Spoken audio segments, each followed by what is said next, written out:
So yun mga kasemi pogi, may bisita ngayon tayong araw. Ayan, dalawang yan. Ito si Robel, batong driver, at saka yung kanyang kasama ay nandito sa bahay at binisita tayo.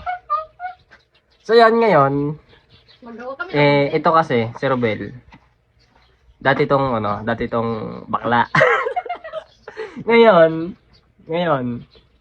papakita ko yung magic na yung magic ko dahil dati ako manggagamot. Ngayon gagamotin ko to. Ngayon Robel, pag inisnap ko tong daliri ko, makakalimutan mong bakla ka. Paano? Ate, gusto mo malaman?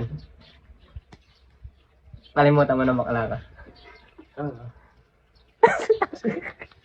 Parang iba yun. Parang iba yun. Hindi ka bakla? Hindi. Nakalimutan na niya. Nakalimutan na agad niya bakla siya.